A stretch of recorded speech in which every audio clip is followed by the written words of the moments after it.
of styling sentences. Today we're going to study sentence pattern 3. It's the colon. We're going to learn 3 ways to use a colon. First, to introduce a list. Second, to introduce an appositive. And third, to introduce an explanatory statement. Look at the 3 sentences below. What do each of these colons do? As you can tell, sentence number 1, the colon introduces an appositive, shopping. Sentence number 2, the colon introduces a list, shopping, shopping, and shopping. In sentence number 3, the colon introduces a complete clause, something that could stand alone as a sentence. She loves to shop at the pet store for cute outfits for her pet chihuahua, Pookie. Now, sentence pattern 3 is the 3rd use of a colon to introduce a complete clause. Pause the recording and read page 18. Start the recording again when you have finished. Now, let's look at the examples together. Notice that if you cover up the colon, you will have a complete sentence on either side. Like a semicolon, though, the second clause must clarify the first clause. Read through the rest of the examples in page 19. Focus hard on identifying how the second clause clarifies the first. Pause the recording and start it again when you have finished.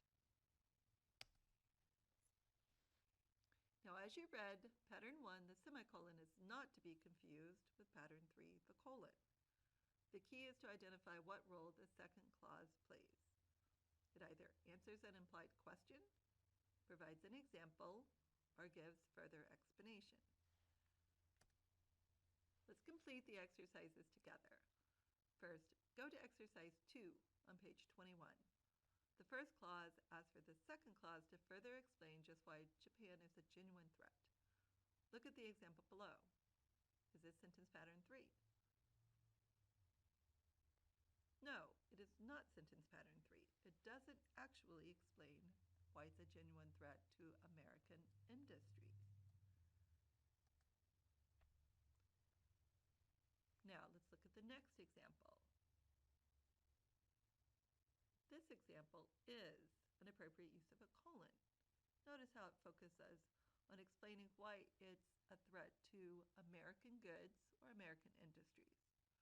Now, the original sentence justifies a semicolon because it is closely related. Now, let's look at another exercise, sentence number 3. As you can tell, this sentence asks for the clause following the colon to give an example, a one way not to clean out a radiator. Look at the example below. Is this sentence pattern 3? Yes, this is a great example of what not to do to your radiator. Don't pour maple syrup into it.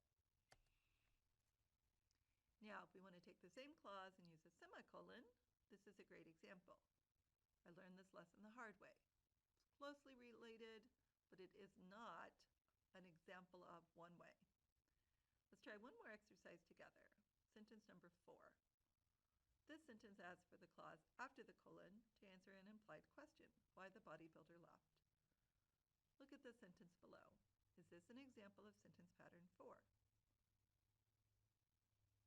Yes, it does answer the question why she left, because their steroid test came back positive. Now, if we want to use the same clause and create a semicolon, this is what we would have. News of her decision spread quickly on the web. Closely related, but not answering the question. Now, finish the rest of your exercises, share your work with a partner.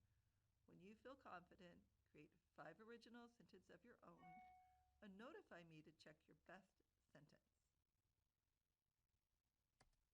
Don't forget to always create your own index card.